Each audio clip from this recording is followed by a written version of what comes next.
Y'all let me know if y'all can hear me. Mic check. Mic check 1 2 1 2. Waiting on you. Mic check 1 2. Waiting on you.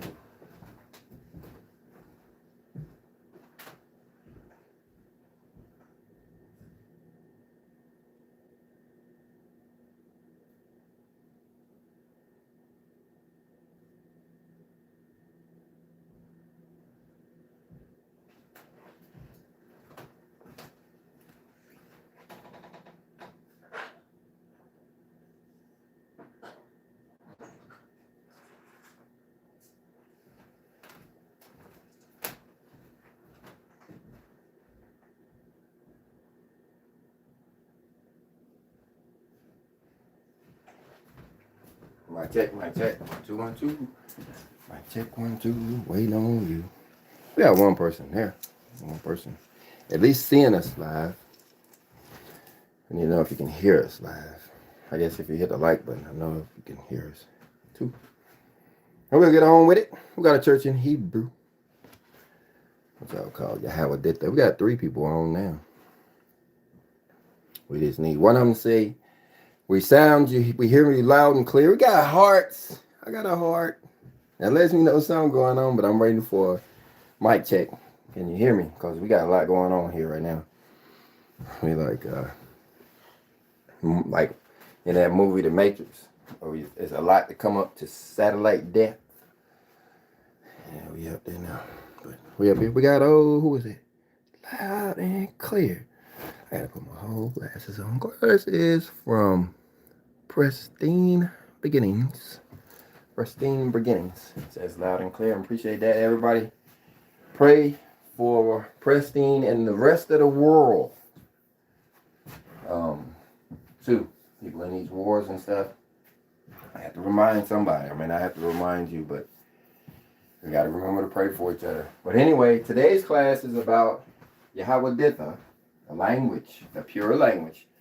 We've all heard that we're supposed to return to the pure language. And so this will be another installation in the Yahweh Ditha. Now, if you have a particular class or word that you want to talk about, throw it down there. You know, I already have one in mind, so don't worry about it if you don't. But if you do have something, a word that you've been thinking about, and you want a breakdown of it, I can do the best that the Lord will allow me to do. Praise Abba, our Father. Hallowed be His name for all that He's allowing us to do. And so, if you have a word, but we're going to talk about a particular word here. Now, if you're new to the channel, the reason why you aren't seeing anything on the screen is so that I can see your comments. This is a collaborative video. I will be reading most of the comments. I didn't read them all last time. I can't say I read all of them because for the first time last time I skipped over a few from the same individual. But anyway, just for the sake of time. I may not do that. I may go ahead and read all of them this time. But either way, what we're talking about is Yahweh Ditha, the language. Now, the word that I have in mind, let me check, see if y'all got any up right quick. Y'all don't. Now, if the voice is going out, it's because I'm kind of circling and stuff. Anyway, we got a comment from 24 hours. Like I said, I don't see the name that you want me to see. I see the avatar that you want me to see. This is, what is your breakdown of you? What is your spiritual breakdown? What is my spiritual breakdown? That's some weird questions. What is my breakdown of me? My breakdown of me. I think you miswrote that, but let me stall while you get the right question. What is my breakdown of me? Dang, I ain't know. I don't even know if I want to go there, man. Wait, what? My breakdown of me? What is your spiritual background? Oh, let me put my glasses on. Spiritual background. What is your spiritual background? It says your channel. Okay, I'm with you now. Thanks, glasses. Glasses had to help me out.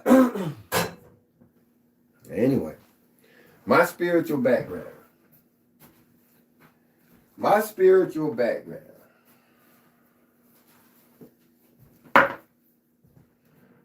My spiritual background would have to go all the way back to when I was about 5 or 6 years old.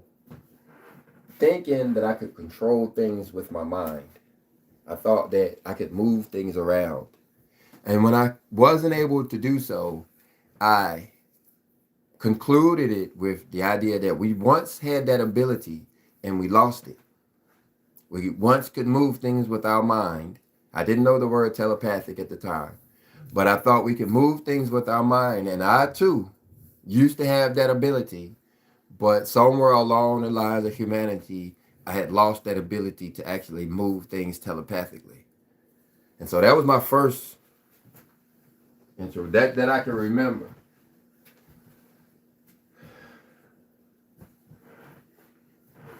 My second probably was when my sister lost her shoes one day.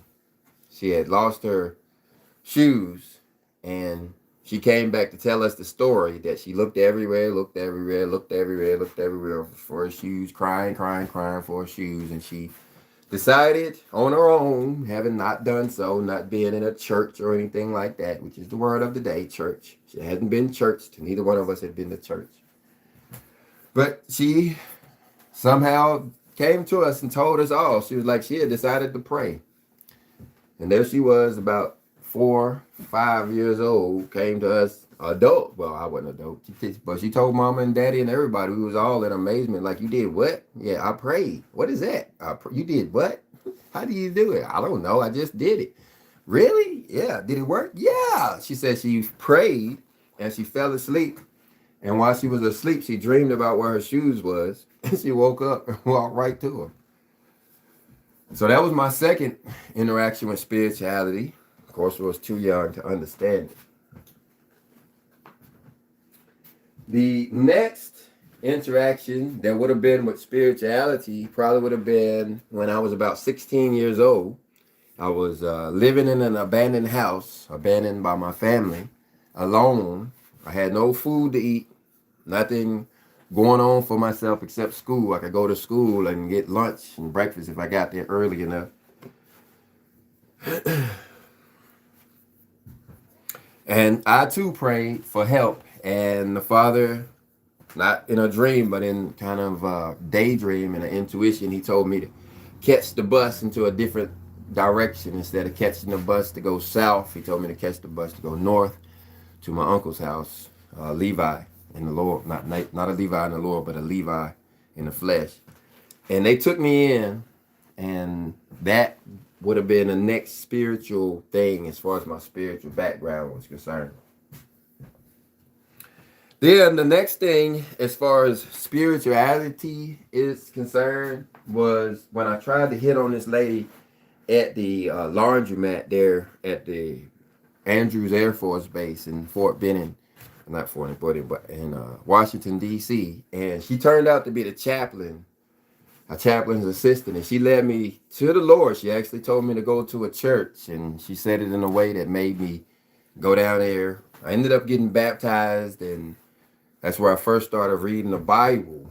And of course, that's when the official spirituality started, when I first started reading. The first book, of course, was Proverbs. I've told you that. I read a pastor, the late Pastor Allen, told me to read Proverbs. And so that was the first book. But that introduced spirituality on a base level. I'm trying to remember if there was any interactions. Oh, yeah. It was during that time I had the King James Version of the Bible on the bed and the New International Version of the Bible on the bed, trying to understand the book of Proverbs,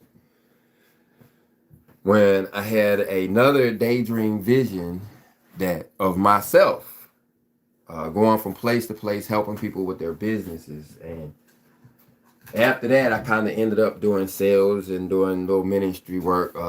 Ended up doing. That's what I interpreted the dream meant. It ain't never been a business part of it. I just saw myself going from place to place helping people. I put the business part in there. I guess that's why I ended up selling insurance and magazines and other money related stuff. But anyway, so then the next time that I had any interactions spiritually would have been in 2018 when I found myself crying on the bathroom floor. And this is after 2017 when I heard about the whole Revelation 12 sign in the sky and how things was, at the end times and how we, all of this was going on. But a whole lot of things was going on in my personal life that had me, like I said, on the bathroom floor crying. Why was things so hard? Why was things so tough on me personally? Why was I going through this is what I was asking. And as I was, going through that, a spirit of gratitude took over. I started saying thank you. I don't know if it was forced or divinely inspired. But anyway, as I said thank you, probably the 1,500th time, I just kept saying thank you, thank you, thank you. Another spirit took over to look up the numbers. And if you've known this channel, you know what I'm talking about. I ain't got to say nothing. But that was the next level of spirituality. That was a spiritual move that happened. Now, I done lost count how many that there is so far, but you notice there are not many, and I am keeping track. Because the next one was the biggest one, is after I started reading the Book of Life, Third Testament, I found myself towing a late friend, down the highway with a chain on the back of my Suburban, doing an excessive amount of speed, in the point to at one point I thought I was about to lose control of my vehicle and his vehicle to the point where he, could have gotten hurt. And so I got really scared in that moment, driving down the road, and I started praying for the Lord to take control of the situation. I prayed for our Father. I told him I was scared. I needed him at that moment to save me. Now, that had happened before. I didn't count it as a spiritual thing because it was more physical. A hydroplane in a car one time, and the car was going 80 miles per hour in reverse in the middle lane of the freeway. And I took my hands off the wheel and just started praying. But, all I know is the car turned around the right way. I started it back up, drove off, went back home, and called the boss and said I wasn't coming to work because I needed some new tires. But anyway, that was more physical than anything. But this time that I was driving this truck, like I said, a Suburban, traveling about 55 miles per hour with a chain on the back, towing another vehicle with my friend in the back. He was quite angry at the time. But it was my fault because, well, I guess he wasn't angry at that time. He was angry later on. But at that time, I got a little bit upset because I thought I was going to lose control of the vehicle and kill him. I thought really I was going to have an accident, and I saw myself standing there with the police, with the sheriff deputy or the state trooper explaining the accident and how my buddy had to go to the emergency room and I was driving and all of this and all of that. And I started praying real hard. I prayed that he take complete control of everything, the car, me, my hands, the truck, everything. And he did. He did. He straightened it out. He just tapped the brakes and, got everything under control. But then after that, for the next 5 or 6 seconds, he let me know that he was in control. And he introduced himself. This is me, but I felt the presence. And there's a video that I put out on this moment. And the way I explain it, I still say the same thing.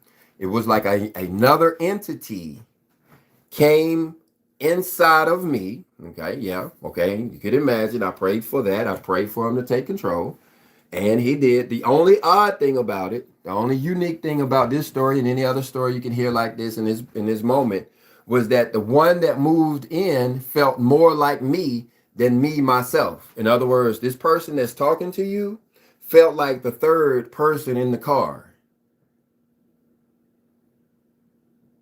And the one who had just moved in to start driving the car was the real me. And this one that moved into the car was the real me. And it started explaining the me that was over there and the community around me, like the church that I'm involved with. He showed me them like you see in the movies where their faces come, their masks come off, and you see the real them. Yeah, he showed me the pastor, the assistant pastor that is now the current pastor, and he showed me the elder who is now the assistant pastor, and one or two other people, important figures in the church. He like let me know who they were on a spiritual level, and that was it. Gone away, like I said, 5 or 6 seconds. Okay. The next time was another time when I was doing a favor for somebody, but this time was in a more joyous situation. And after doing a good deed, a charitable deed, I went down to peruse the fence. Unlike Nebuchadnezzar, I was giving a praise and honor to our Father for all he had done for us here at the Hillbilly Homestead. And this same entity, who is Elijah, as we learn to read about now, introduced himself again to let me know that he had this place that I have going on here all planned out, and that I didn't have to worry about planning or making mistakes or what I had to come up with, getting everything in order. He let me know that he had the plan and it was going to fall in place, and gave me such a spirit of assurity that you've been hearing it for years as we've been growing this Hillbilly Homestead here. He let me know back then that he was going to grow it just the way it is now, and I didn't have nothing to worry about. I could go ahead and make the videos and worry about learning how the clock worked and how Hebrew letters are supposed to look and all that kind of stuff. He had the farm and he had the this and that. Then the next time was a similar time, a third time, the next spiritual time. I'm giving you all my spiritual background here. The next time, because it's being recorded, I can listen to it later too. But anyway, the next time was another burst like that one. It was during a feast day this time, during a holy day, maybe there right after, when I had a third and final, I haven't heard from him since, a third and final episode, I'm going to call it for lack of a better word, with this Elijah spirit that's, supposed to come to us all in the end times. I just got a few tastes of it early. One, because it was an emergency situation. Another, because I did such a good deed for somebody, yada, yada, yada. Can't tell you what I did and all that. And then a third time was during a feast day when I woke up and there was kind of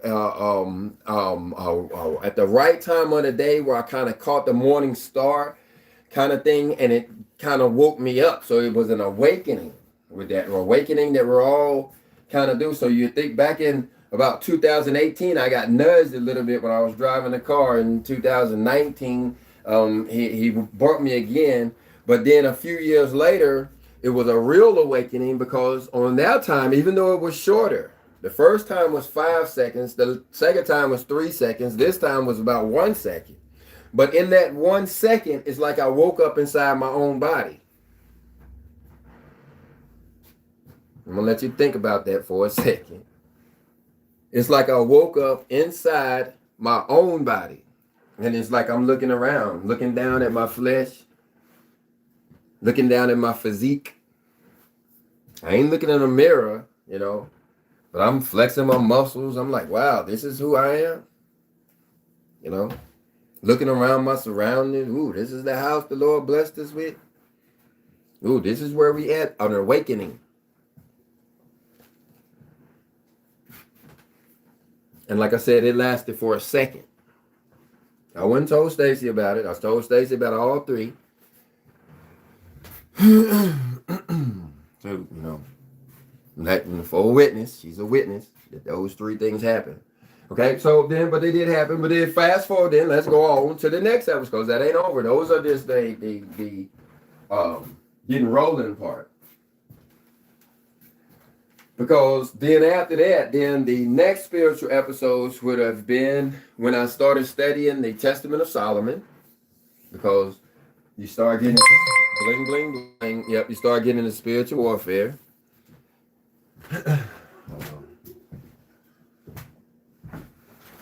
Hey, sir, how you doing? Oh, you got one. You got you there, Mr. Head of Security. Got you there. Thank you for you. Thank you for you. What do you do again? Thank you for your. All right. What's the word?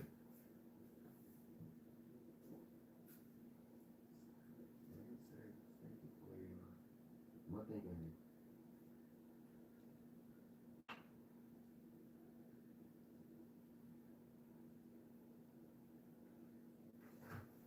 Thanks for your labor, man. He said, what? Anyway. Not gonna say it twice. Took me that long to say it once. No, I'm not gonna say it twice. But anyway. I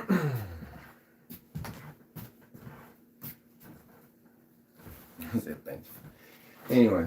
So now we start getting, that was a good transition because see, all of those up until that far was pretty much accidental. But then once I started studying the Testament of Solomon, then I started understanding that there ain't no such thing as an accident. And the Bible is absolutely true in what it says, you know, how all this spiritual activity would increase in the end times and yada, blah, blah, blah. So then you're doing all of this time, you're also learning how to pray correctly. And that's what's key to all of this. Everything I'm going to say going forward. Not from the Testament of Solomon, but from the Book of Life. From the Third Testament, you learn how to pray. That is when things really started to change for me. Because whereas everything before was an accident, and look and all that, now when you start praying correctly, when I started praying correctly, now I'm able to start. I'm hesitating to say it because I don't want to say able to control things because I can't. But I'm able to have a spiritual connection with our Father in heaven. Yahweh, hallowed be his name, our Creator, our Father, Father Abba. Because I learned how to pray, I now start developing what's called spirit-to-spirit communication. Now, that's a whole nother level. That's why we've gone through, and I've gone through all of this thus far, because everything I've said so far, you don't need the Third Testament or the Book of Life to do it. You can do it on accident. Just pray hard, or, you know. Everybody who is in any kind of life-threatening situation really has that opportunity, and a lot of people see it. It ain't no joke. You know, you hear about it all the time when people get in trouble and they pray, and somebody come to help them. You know, I just read the Bible, so I know who that somebody is.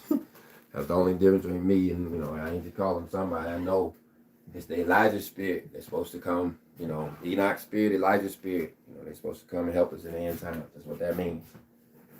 So what it is our guardian angel. We want to all come in contact with our guardian angel is what it is. So that's why you're supposed to read the Third Testament, so you'll know this and you won't get tripped up and trapped up and, you know, think, you know, something going on, think something wrong with you or whatever. We all gonna hear these emanations. It's just a matter of getting in tune with the feast days and Sabbath days and doing what the Bible says.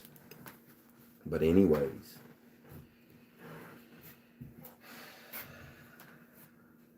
let's see what the comments look like. Y'all down there rolling. I'm getting behind.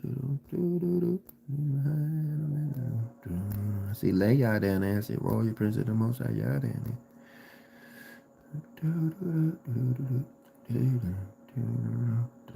Yep, Proverbs is the first book I ever read was Proverbs. Shalom, coaching the family and in the fight family. Shalom, peace, ahaba, ha, love, aha, wara, light. Cool, now we know. Love and light. Just that easy. Put an equal sign there. I'm a math man. Put an equal sign there. I'll really get it next time. Thank you, Royal Princess of the Most High Yah. And we have L24 hours. His Revelations 12 sign. has a not sure of the emoji, numerical, Book of Life, Third Testament, encounter. Yeah, I think it was some kind of encounter. I ain't ashamed of it. Like I said, I made a video about it. You know, because he is above me. Something happened. It happened about 5 seconds, and the second time was about 3 seconds, and the other time was just a, hey, I got it under control. I'm like, oh, okay. And I looked around like, wow, he really does have this thing under control. So that was about really short. Consciousness, awareness. Yeah, and the reason why I'm telling you this is because we all, and I'm not ashamed to tell you this, is because we all have this to look forward to. That's what's about to change in humanity. That's what is about to affect humanity in that way that we hear about, where people will go to war with each other. Well, it'll be those who are trying to fight against spirituality who will go to war with those who are making the transition. According to the scripture, it says that there will be countries, in fact, whole nations, who will rise up against one another in the end times. Not over really gold or silver or anything like it back in the old days, but because you have spirituality and these people want to be their own people. They don't want to be under other nations that make them do things that they don't want to do, and they don't even live there. So they want to be their own people. They want to serve their own God. They want to do their own holidays. They want to wake up when they want to wake up. They want to do their own kind of work. They want to do what they want to do with their own labor and their own children and their own land and their own cattle. And the world is changing in that way as our Father is coming closer to us and making it that way. See, we all have a spirit, and this spirit is designed to lead us all into the kingdom of heaven. Not just me, not just you, but everybody, down to the little child, down to the old lady, women, men, everybody. Everybody has a spiritual connection. The only thing wrong right now is being severed through pagan holidays, birthdays, Halloween days, Christmas days, Easter days. Everything that ain't in Leviticus 23 and what it says is probably definitely a pagan holidays, and those days are creating a sever. It's like cutting you off from the Most High. That's the purpose of it, is to cut you off from the Most High so that you can live your life. So you ain't got to be like Coach in the fight down there pumping water out of the ground, plowing the fields, tending to some sheep, trying not to get the sheep poop on your shoes. You ain't got to worry about none of that kind of stuff. Cooking your food on an open fire, worried about whether or not you rising up at dawn or not, or reading what the Bible say, or doing the law. You ain't got to worry about none of that. No, You can go to Starbucks when you wake up at 12 in your pajamas, do whatever you want to do. You ain't got to have on no tassels. You ain't got to do nothing. You can live your life the way you want to, like you downtown Baltimore, downtown DC, downtown wherever they live like they want to. Only why? Is it because you are liberated, got that power? You man enough, or you woman enough? No, because you have severed the connection between you and the Most High. You have cut it off to where you no longer hear your conscience, just like I'm hearing it now telling me and I'm just spitting it out. You no longer hear that. The only thing you hear is CNN. The only thing you hear is Fox. The only thing you hear is Reverend Pastor Deacon Dr. Doug or Judge Joe Brown or whoever it is you decide that you're going to allow to be your God and lead you into what your what your morality is supposed to be, because you have no spirituality, but that's your choice.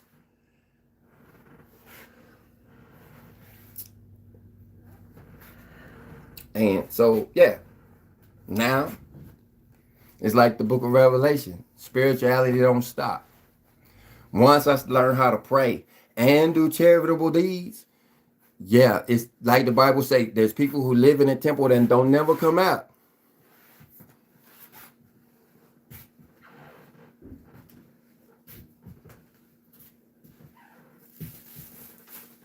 Spiritually connected. How? Because I know how his time worked.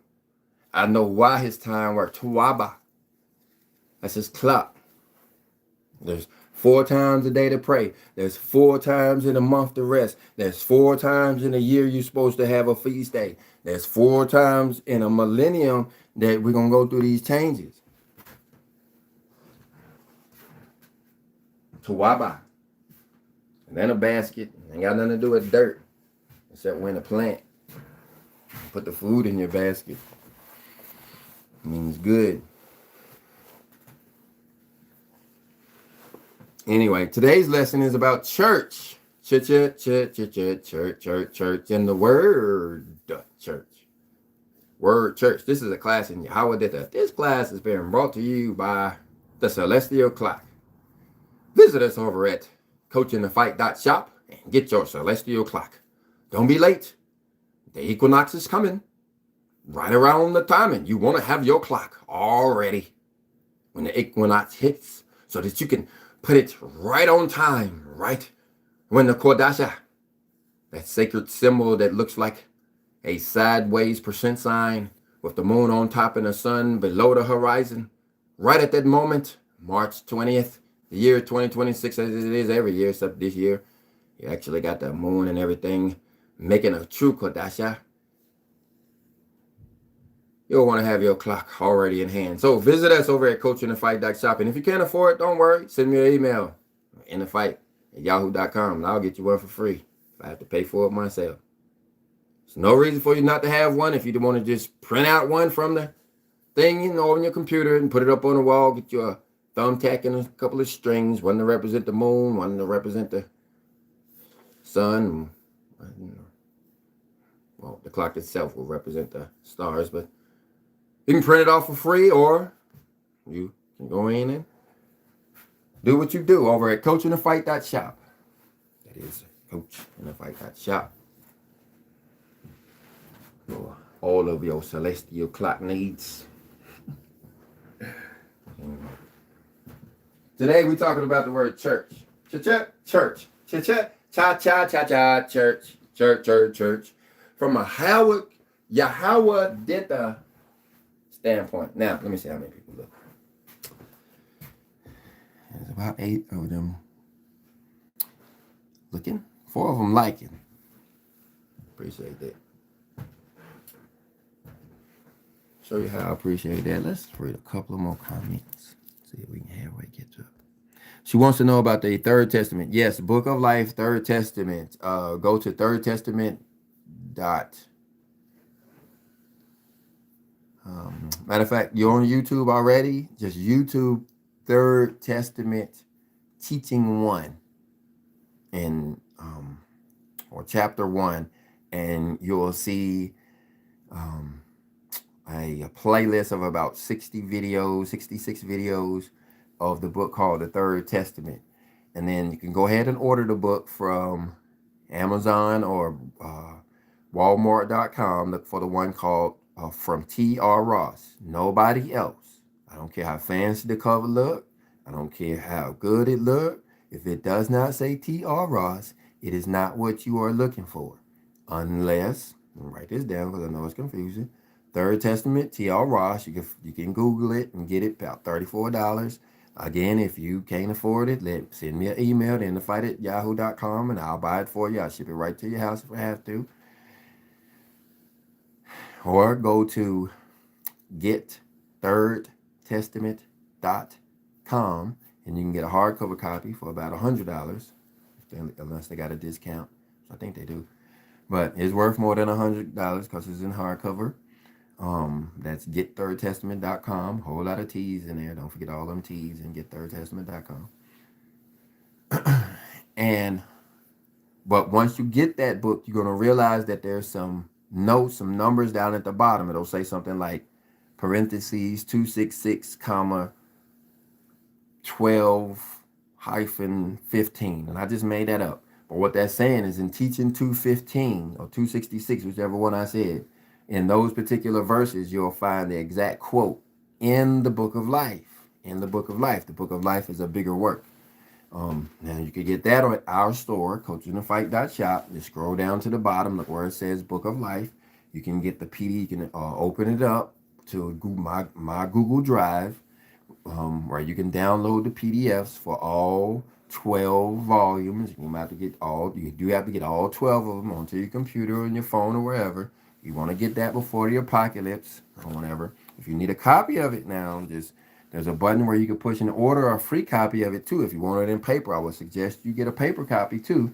Even before, now you want that before the Feast of Unleavened Bread. Now go ahead and order the clock now, but go ahead and order and we can get on them real fast. And we have to help Chris, make them get them all cranking out over here.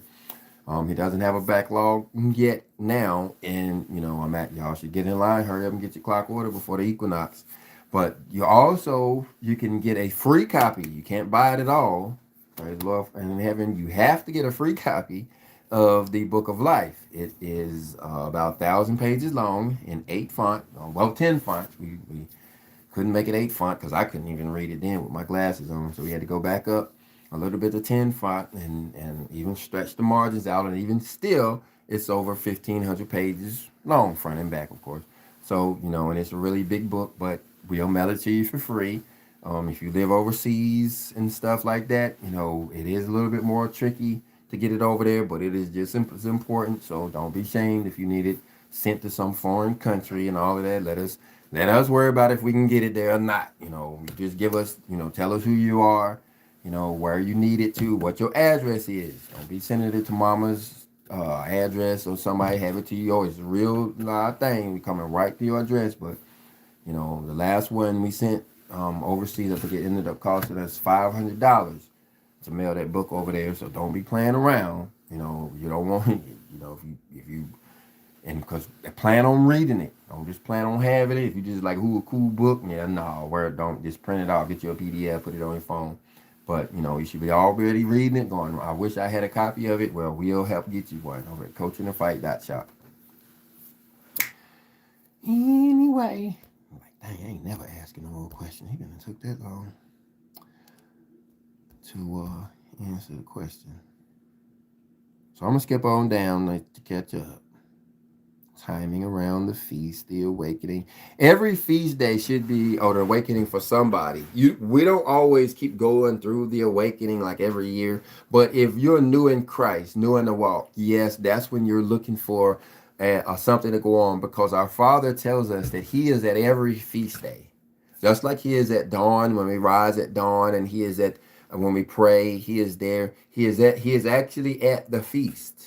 The Feast of Tabernacles, where we're in a booth. He is in the booth with us and so that's every feast day. And when we're just like in the Feast of Unleavened Bread, when we're reading the Word, He is in the Word right there with us, reading with us, and in fact teaching us. And that's what the holiday is about. The Holy Day is about, because He's you could imagine us there at our table, reading our Bible with our Father, or one of His assistants, Uriah, may be there, helping us to understand what it is we need to get out of it. Us personally going forward for the entire year or even the millennium, depending on, the timing. But anyway, so yeah, it is a big deal. I understand what I'm saying. Yeah, and no, yeah, I do understand what I'm saying. I do. But this is what it's talking about in the scripture, where He says that if you deny Him, He'll deny you. And what I'm doing now is the opposite of that. I'm speaking up ahead of time before any of you get the opportunity or even are forced to speak up as a witness. I'm telling you what it's like, what you're going to be witnessing to. Something that sounds odd sounds peculiar to everybody else. It's going to sound very peculiar.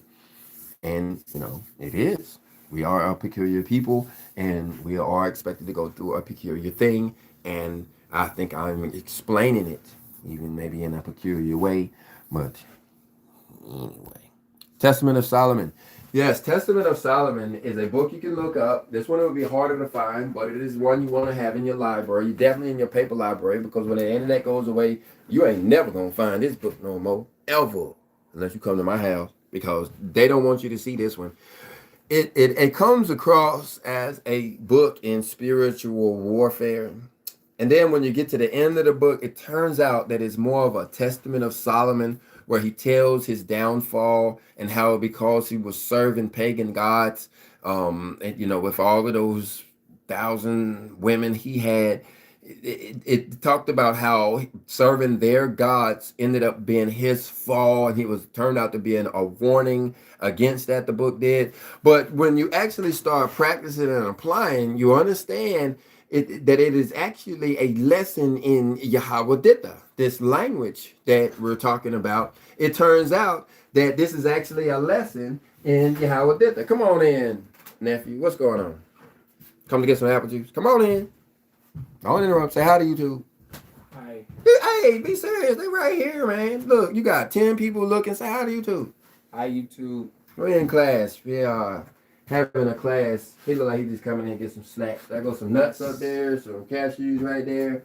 What other hat? Got some juice right there. Some bananas, fruit out over there. What else? Some water.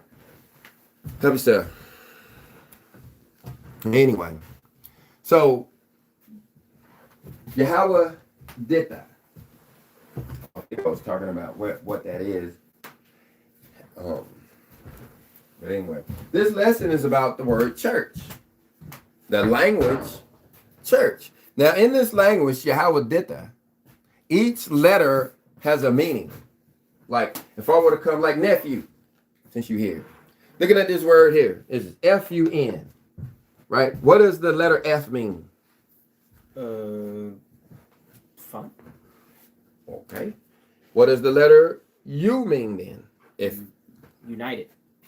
Oh, that's good. What does the letter N mean? Now. Now. And so when you put those together, you get fun. All together right now, having fun. Right. Yeah. Good job. Perfect. That's actually excellent. He running, y'all. I'm gonna let him go too. He must have read that book to say when you say something good, you're supposed to leave and don't say nothing else. So I'm gonna let him go on his good note. But my point is that the letter F doesn't mean anything. He just knew that it may have something to do with fun because it was the beginning of the word. But then it fell flat when it came to the other ones. He just started having to make up stuff. But like I said, he's been around this school for a while and he understands that letters have meaning. And so it knows something to do with fun. And so he just made up a letter for the letter U. He's made up a meaning related to fun and letter for N for fun. And actually sounded pretty good to me. I actually applaud him for it. But in the language Yahweh Ditta, you can really break it down. The word fun, first of all, you have to take that N and reverse it. It's not an N as in I-N, but a na-wa-na. Na-wa-na. And so what does that mean? Continuation. Continuation, like something is continual in the word fun. And then you have that U. The U many times goes back to the Y and then connected, like W. That's where they get double U from, is actually the Y. And so that's connecting. And so you have the continuation connected. Continuation connected. And then you have at the beginning the fa, which could have very well been a pa. They're the same thing, but you get the Hebrew. Pas and fas are the same thing. One can say that the fa has something to do with food, and the pa has something to do with the mouth or something like. But it's the same thing. One is eating and one is talking. And so when you get to that F in the word fun, that's what it's talking about.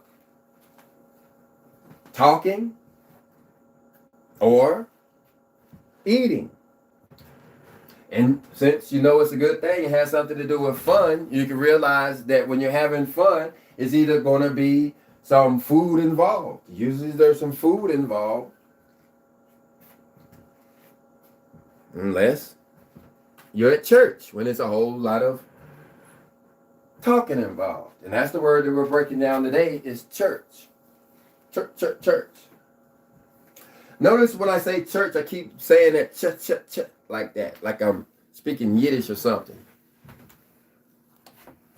That's because the word church starts with cha and ends with cha. So it's a fence on both sides. Like we said, each letter in Yahweh Ditta, the language formerly known as Hebrew, each letter has a meaning, and the cha is a letter, cha watsa, and it actually means separation.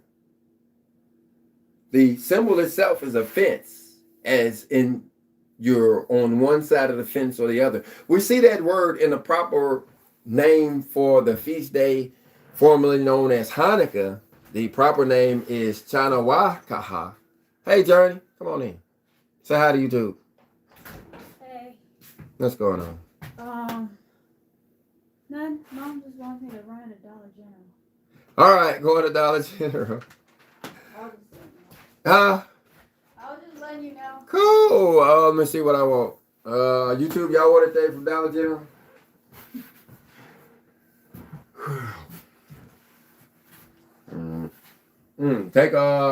Take some of the boys with you. Take Steven with you at least. And somebody else if they want to go. Anyway. Church. The thing about church, for those who know all of this already, we're going to get to the point. What it is, you have separation of the leadership connected to separation. That's the word church. Cha, wa, ra, cha. Cha, wa, ra, cha. So you can imagine somebody trying to speak some curse word and just saying that. Church. You say, well, how could church be used as a not curse word? Because you always have to do that. Just like in the word fun, when you finally figure out that F-U-N means fun, then you have to put it in context. Are they having fun or are they not having fun? You have to hear the rest of the sentence to know what they're talking about. They can't just say fun. You're going to have a question mark on you. What are you talking about? Are you saying you want to have fun? Are you saying you are having fun? Are you saying you're not having fun? I don't know. What fun? You got to complete the sentence. Talk in whole sentences, please.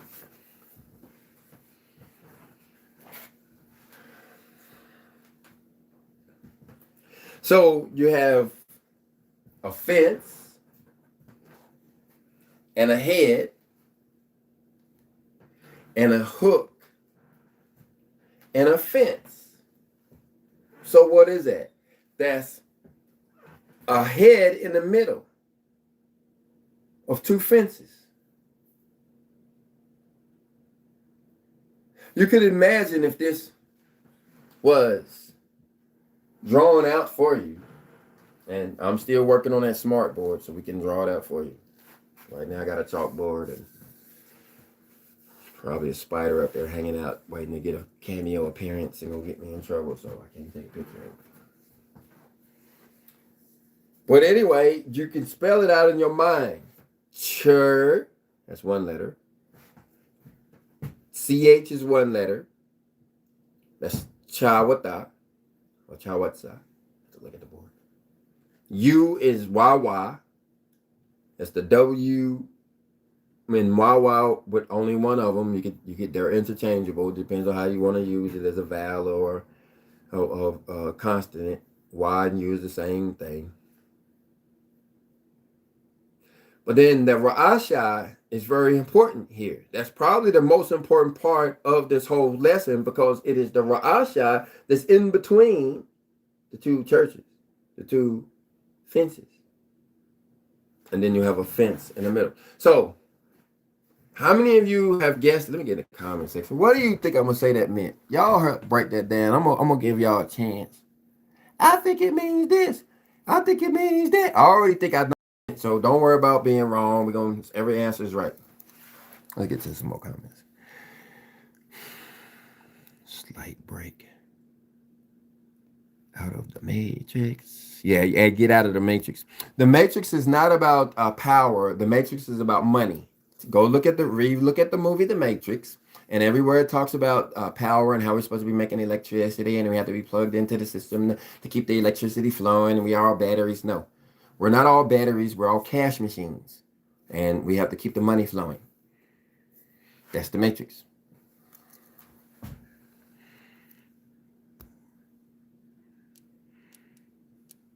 Coach, I sent you an email in regards to the calendar. Yep, I just saw it a few minutes ago. I got a lot going on here, y'all. And I got a lot of help with the stuff that y'all supposed to help with. But there's some area that I'm having to do double work. I'm having to do double work. And so I'm falling behind in my work.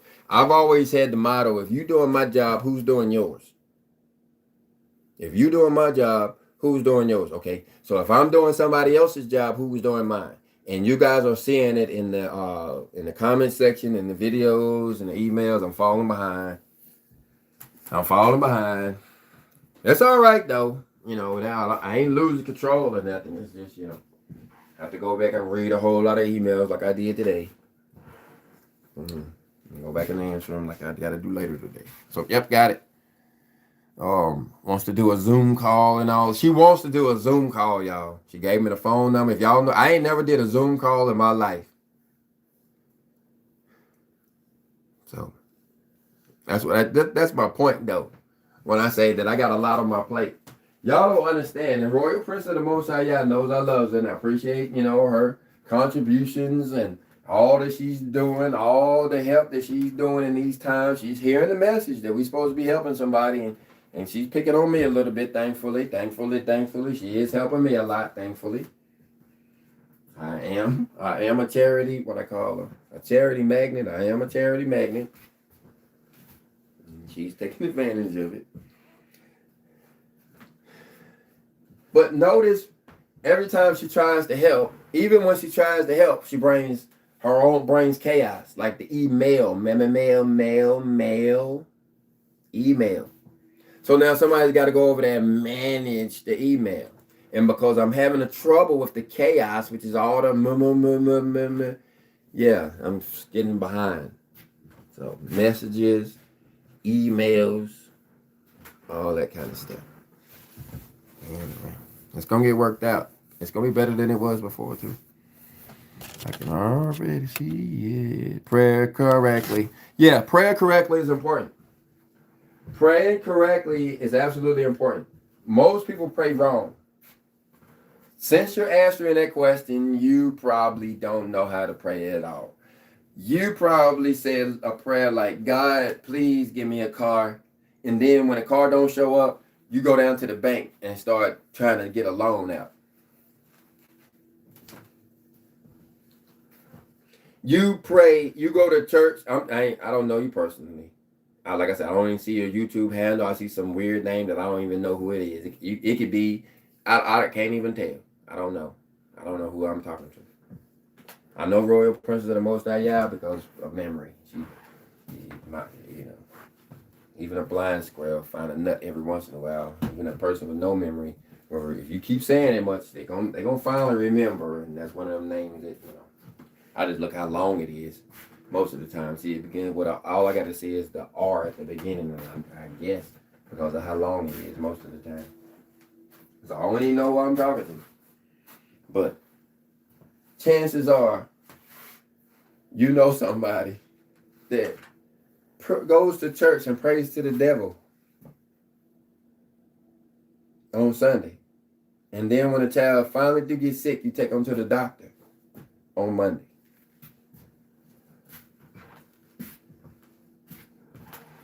Standing up in the church in front of a crucifix,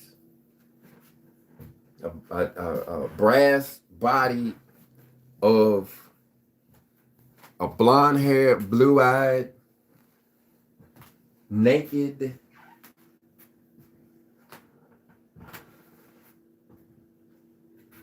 long-haired God figure. Not our Yahweh Shawana. No.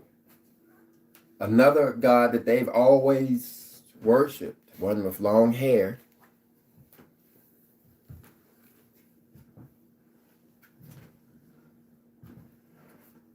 It's a God. And the thing about it, like your music industry, this should remind you guys that I mean, this should help you to understand what I'm talking about, because everybody has seen an album cover of their favorite artist. Well, every time your album cover was a man with long flowing hair, whether it was long and blonde, or whether it was black and whether it was blonde and fine, or stringy, black and fine, or blonde and fine, or whether it was black and dreadlocted, if it was hanging down to the shoulder length, that was a pagan god. He was that album cover lets you know that the people behind the album, not necessarily the artist himself, most of them are just DAs, dumbasses, but trying to get rich or whatever. But the people behind the album cover are letting you know that has something to do with pagan god worship by putting that symbol on the cover. They put their face there. He's tilted to the side a little bit. He's looking into his eyeballs are looking into to at you, and he has long hair, whether it's a black man, whether it's a white man, whether it's a Chinese man. All it is a man with long hair, down shoulder length hair. That's a pagan god. I can do everything but call his name. If I called his name out, all you have to do is Google a name. It begins with an S. I know who it is. I just can't call the pagan god names out like that. And so I'm describing you. And so that's what most people are praying to.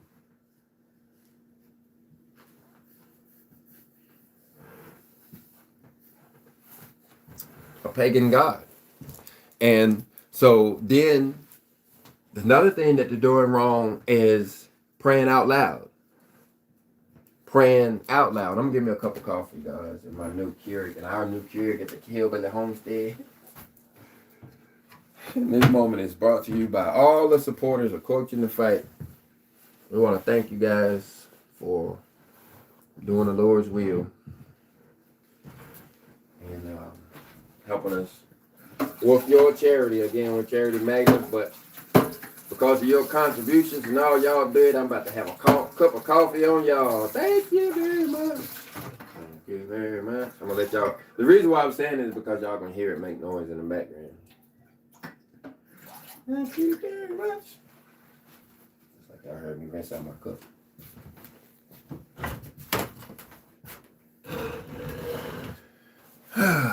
We having power issues. Do I need to make this cup? We already at 8% power. And if I make this cup of coffee, we're going to lose a lot of power. We're going to make it because y'all helped us out with the solar generator too. I want to say thank you, thank you, thank you, thank you. But I haven't really gave you the breakdown of the class yet. We ain't even talked about church yet. I done plugged it in. I done turned it on. Am I going to get coffee? No. I'm not going to get coffee. I'm going to get some apple cider.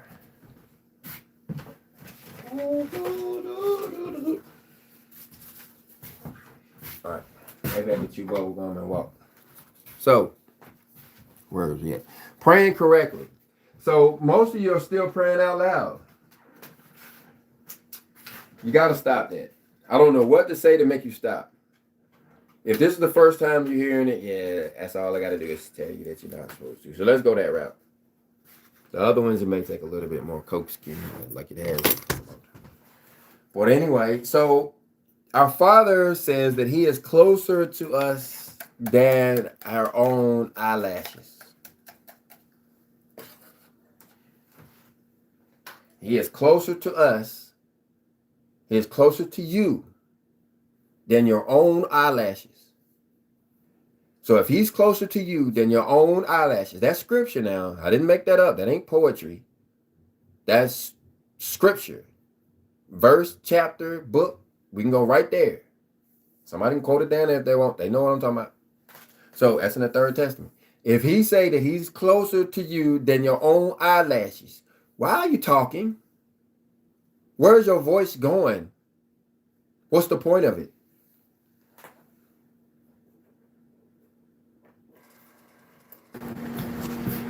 Sorry about that. Y'all knew I was coming back. Yeah, the coffee pot knocked the power out. Y'all be doing stuff, man. And how you gonna know what you got if you don't try it? All right. So what you hear now, for the first time, y'all, we're on. Well, listen again. Gotta wait here again. So he introduce himself. Let it introduce his own self. Any moment now, he gonna introduce. And y'all should know what it is. I'm gonna see if I can say its name correctly. I've been waiting for one of these for years. And it's actually saving the day right now. Yep. A uninterruptible power supply. Anyway, and it has a mute button. I saw a mute button. Find the mute button. Mute. Okay. Now. So we can continue. Praise the Lord. If y'all knew what I was going through to get this show out. But it's purposeful. You know? Wait, you didn't be quiet? I thought I'd be quiet. I better stop before I turn it off. Alright, we're gonna deal with the beep beep. I'm gonna go in another room before I push the wrong button and turn it off. I don't know how the mute button works.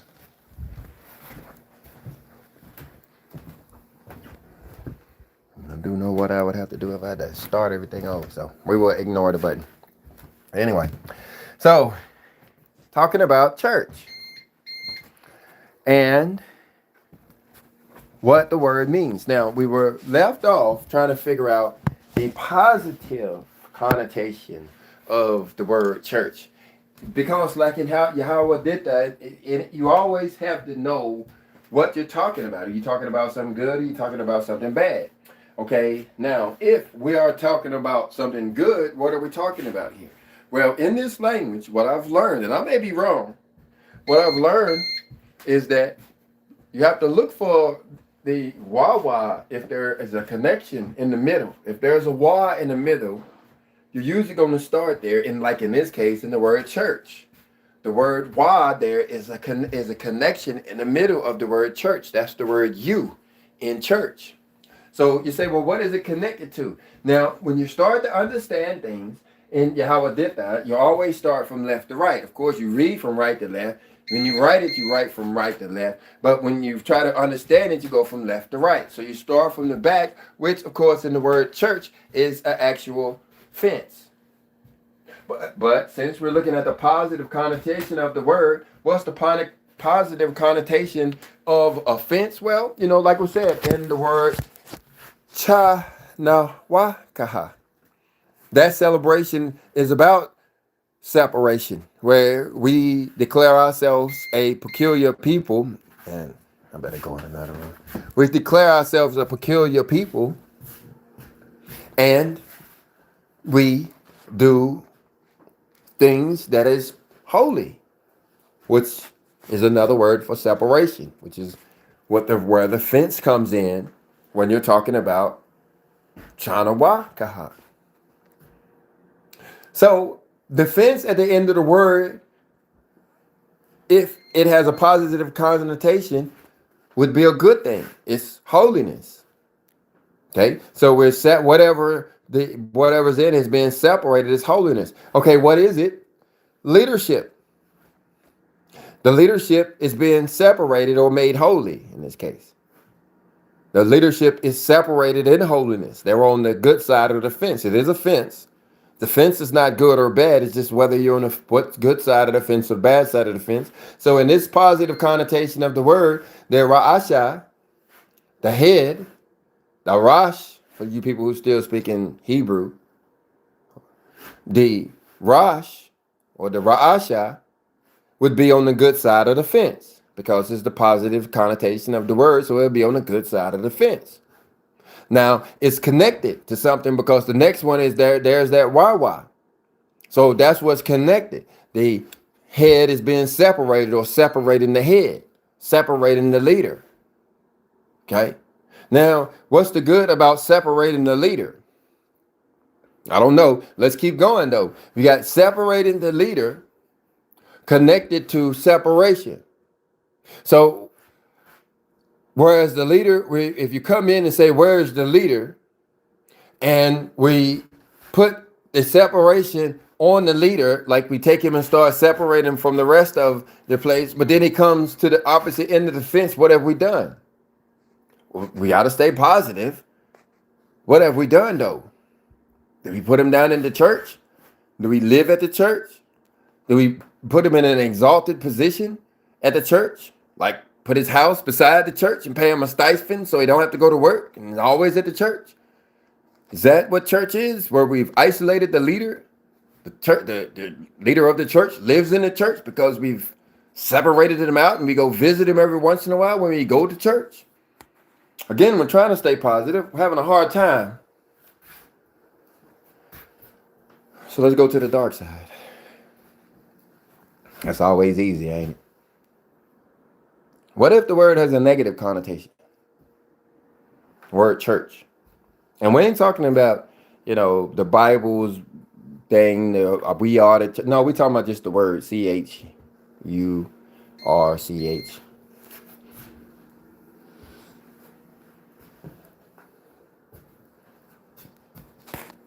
What does the word mean? So if it has a negative connotation, again, you have separation, but, it don't really matter if he's on the good side of separation or is he on a bad side of separation, because the separation of the head, whether good or bad, is connected to another separation, which means we have him in a cage. Is that why us or them men, because I go to church, but them men who don't go to church can likely end up in jail? Rebellion against such things? You need to talk to the policy officers to instill policies that they are no longer complying with as they get separated. That's what it means to have a church mentality.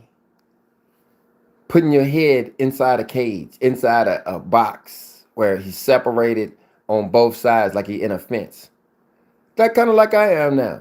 One could argue that I'm a church, or this is a church, because you can go in one side of the gate, the fence. There's a fence all the way around this property.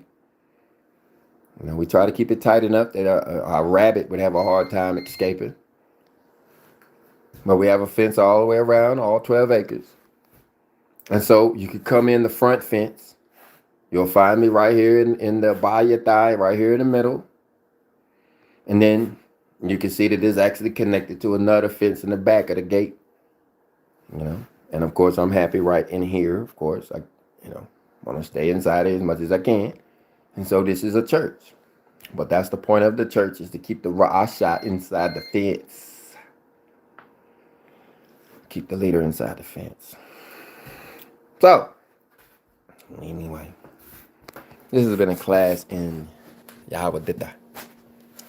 Hope you got something out of it. I don't know if anybody guessed what it was. I should get down to it. We're going to get to them comments. I hope you answered your comment there. Lay 24. It may be Leia. I don't think it is. Because nope, there go Leia down there. Says, fired up. I did get a little fired up. Sorry about that, y'all. We hear you. Appreciate you, Royal Prince of the Most High Yah.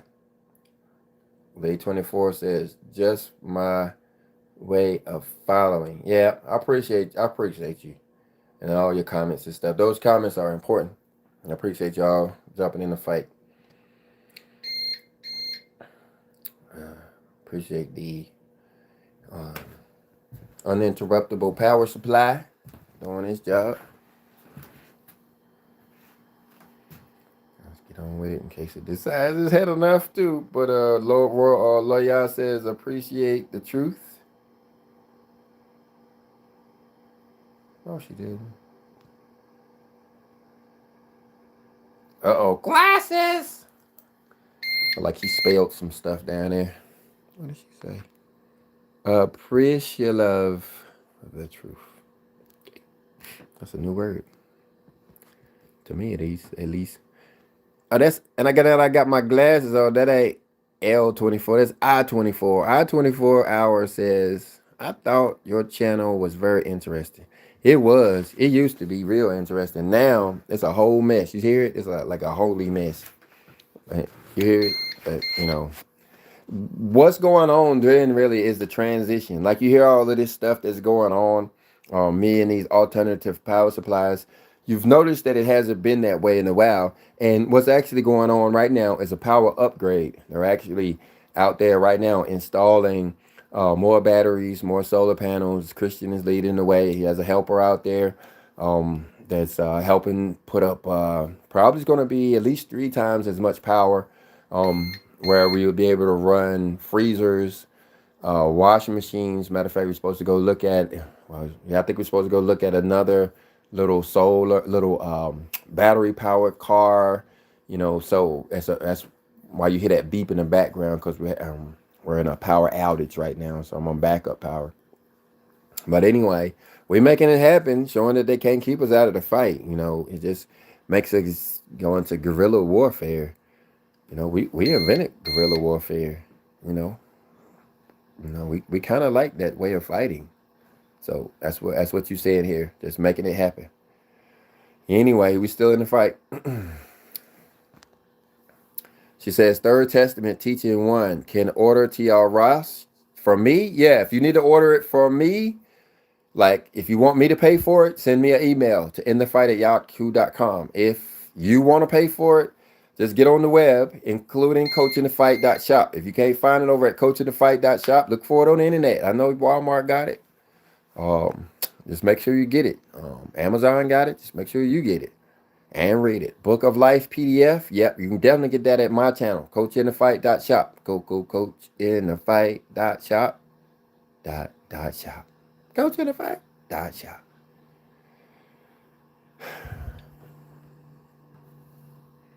TT144 Cake says, Shalom. Shalom. Shalom. Shalom. TTY144K. Word Prince of the Most High Yah is given a link to the Third Testament of the Bible. This portion of the video is brought to you by the Third Testament of the Bible, presented by Royal Prince of the Most High Yah, and a link there in the chat section. You can find that link in the chat section. If you click it, it's going to take you to a PDF of the Third Testament of the Bible. This is the Third Testament, 65 chapters that you can download to your device. You can have it on your phone for free. You can have it on your computer for free. On the device you're using, just hit that download button and then carry it with you and read it. Read it when you're on your train. Read it when you're not. Read it when you're in your bed. Read it when you're not. This is the Third Testament of the Bible.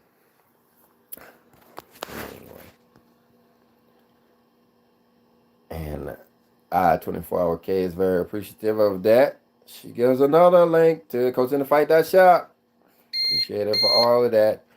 Aha's very talking about hola YouTube. Y'all got I-24-hour in the mood. She's thanking everybody. And that's what it's all about in this season. I'm gonna give another plug for the year we're in. Royal Prince of the Most High Yah is taking advantage, not really taking advantage now. I said she's taking advantage of me, but she's taking advantage of you too now by giving you links, because everything she does, whether it's for me, for you, for our Father in heaven, hallowed be his name, she is getting credit. And so by giving those links out to you guys, she's doing you guys a service, and she is getting credit. If somebody's clicked on that link that ain't even never heard of the Third Testament, they already reading chapter 1 and their mind is already blown just because she put that link up. She's getting credit for that. I say all that to say, find something for you to do. Just that easy. How long did it take for her to give a link? How easy was that? Didn't cost her nothing.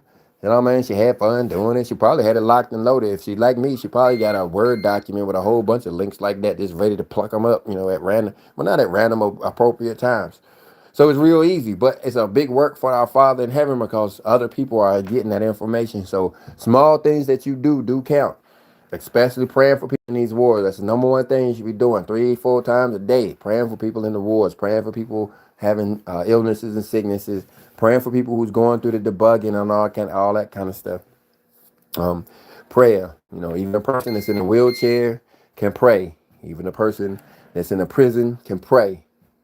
Even a person that's locked in church behind a pulpit can pray today. Everybody could pray. You know. Quad Miel. Put my glasses on, make sure I'm reading it right. I'm going for memory. Yep, still says. No, it don't. It's not an L. Quad Miel. Has some I, has some insight in there. Coach, it says, Shalom, Coach. Praying all is well with you and the entire family.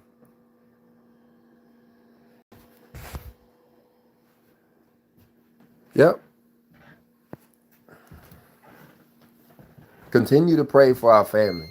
I'm having to learn a lot of what I'm telling you guys firsthand, especially stories about the church and how the church relates to us and our relationship to the Most High, and how if our relationship with the Most High is not correct, then our relationships in our family start to break down. And so I'm starting to learn that firsthand for the sake of these videos. So you have to keep praying for our family.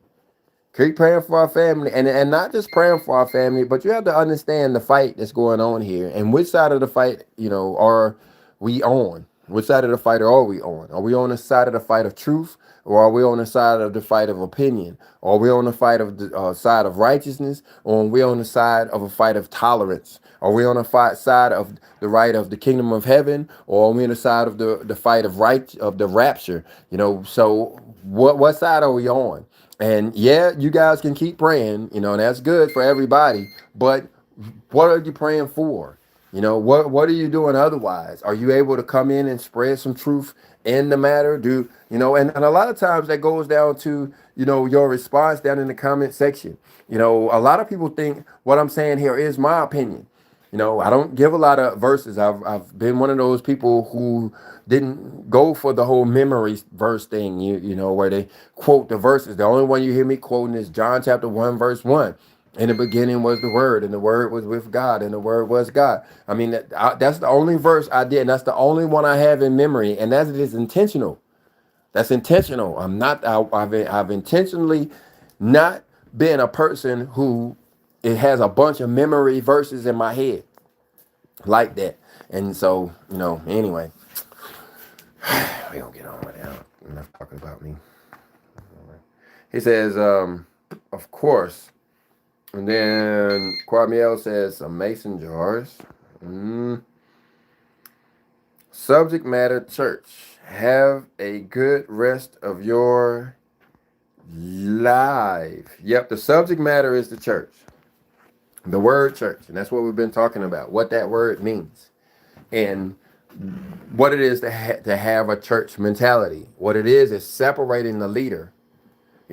Whether if you could imagine the leader in the house, if he is a God-fearing leader, then we can stick him in the building. Like I'm stuck here in, between, the gates here at the Hillbilly Homestead. Thank the Lord I get to be the one that open them and close them in the morning and at night. But then, wait, I get to, but I don't, the boys actually do it. But anyway. I was like, and I said that I might have to close them gates for a week. But anyway, the boys closes the gates. Anyway, I got control of who closes them or when they get closed. But anyway, I'm still in the church. But you got to think of what if the opposite was true? What if the man is not a part of the so-called church system, the Reverend Pastor Deacon Dr. Doug's way of doing things? Then the church is another way of separating them. The church is another way of creating a fence. It's just now he's on the opposite side of the fence. He's not isolated in the church. He's blocked out of the church, like excommunicated. His wife goes down to the church and associated with people in her way of thinking, while the husband, doesn't want to come, even if they invited him or whatever. Even if they did want him there, he doesn't want to go. And that's church. Separation. Cha-cha-cha church. It's separation, coming, going, sideways, good, bad, or indifferent. Church is about separating the leader, the head. Not everybody. It's not chama-cha. It's church. There's not an H in there. It's not separating the Holy Spirit. They don't care about the Holy Spirit. It's church, the leader. They're separating the head, isolating the leader one way or another, isolating them, putting them in a cage, in the church or out of the church. It don't matter. It's just church. One way or another, the head is isolated, fenced in, fenced out, fenced in, fenced in. I'm trying to make fenced out make sense, but I can't really see how the religious leader is fenced out. They're going to end up with a fence, and then he's going in. So there he's going to be a fence, and then it's going to be connected to another fence. So he's just going to be in another place. So he's going to be in, and it's going to be over there. It's not in this church. It's going to be in that church. One way or another, it's going to be in a church because it's going to be separated. What it means to be holy. Why are they picking on a leader, though? I ain't put them in a church. Anyway. Got some M&Ms, y'all. I couldn't get my my apple cider into this video over.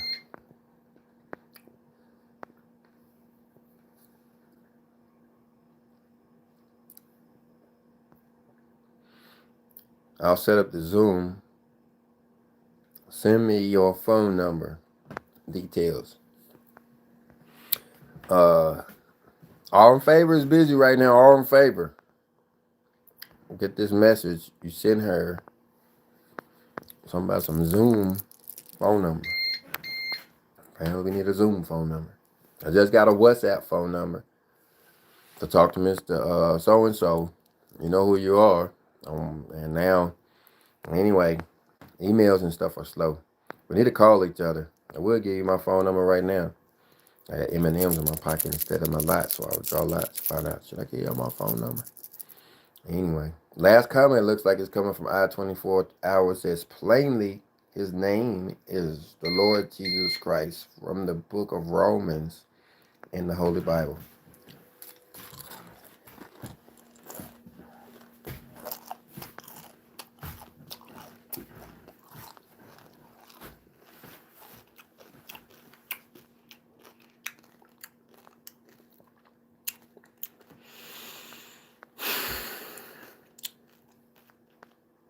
Okay.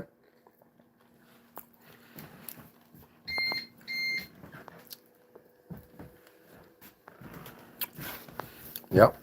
That's what it says in the King James Version.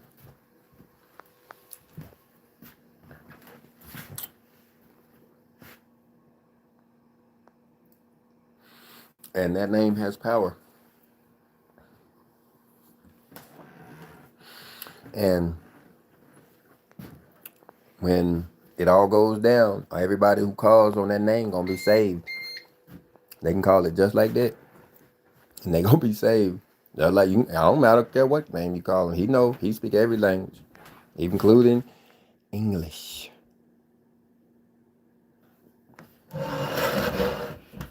That's the English name for our Messiah Yahweh. What you wanna? But the thing is, like I said, and that's important to note, especially those who are struggling with the right name and all that. No, he knows the name. What really matters is what you call the name. If you recognize him as Jesus Christ, you see him as that. Jah, ha, sa, wa, sa, kra, ra, I, sa, ta. Each one of those syllables means something, and that's what it means to you. That's what it means to you. And that's what they mean by it's a crutch. Because that's what all of those S's in Jesus is support. That's a lot. That's a crutch. Ain't nothing wrong with it. One day you're going to need a crutch. And if you call that name, he going to come there and be your whole salvation. You're going to be saved because you called that name, whether you know what you're calling or not. That's the way it works. It's knowing the name.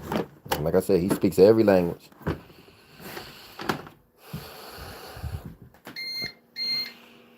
And so, I'm almost determined to see if I can run the Keurig on the power bank. It might knock us off, but if it do, that's gonna be the end of the video. No, we're gonna try it. Y'all know me. Everything's an experiment. Shh, don't be so loud. All right, I'm moving it over here closer to the cure. Don't drop it. Don't drop it. Thank y'all, YouTube, for all your donations, prayers, gifts that you send to, what's the P.O. Box? P.O. Box 91, Repton, Alabama. P.O. Box 91, Repton, Alabama. 36475. That's where we at, Repton, Alabama. Repton, Alabama. Repton, Alabama. Repton, Alabama. Repton, Alabama. We've been riding around on these little green cars. Little golf cars. We got 2. Hopefully by the end of the day, we have 3. If y'all want to help out with that, you can.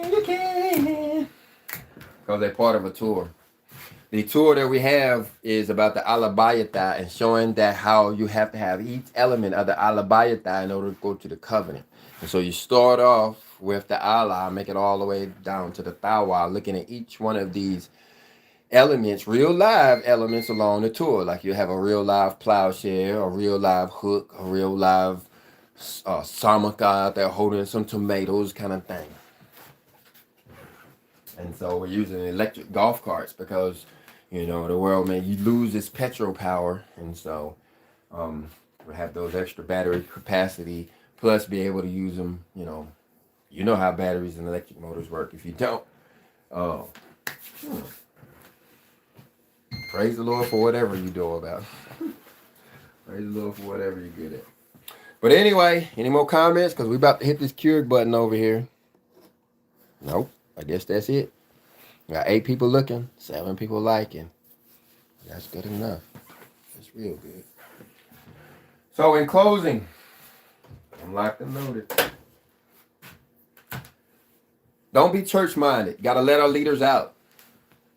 If they're a good leader, let them out of the church. They need to come out the door. They need to come out the fence into the community. Or you need to go in there where they're at, or whatever it is. If they won't come out, but this fence has to come down. You can't separate our leaders. One good or different. Good or different. There's no way good we can put our leaders behind a fence, inside a fence. Those are our leaders. That's our Rosh. That's our Ra'asha. Yeah. We can't do that in a good way. And so we got to stop being church-minded. We got to go look up the Hebrew word for what church really said. When he said we are the church, he didn't use English. I promise you, he didn't use English. It don't say church there. We'll look up what it is in another video. In the meantime, I'm going to give another shot at this Keurig. If I knock it out, y'all, I love y'all. If I don't, I'm going to say goodbye anyway. But we're about to hit the button in 3, 2, 1.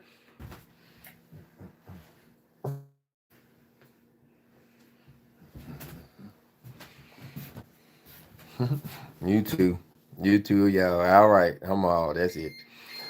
Thanks, y'all. Got the power back. Love y'all. Talk to you later. I'll close it out right now. Bye.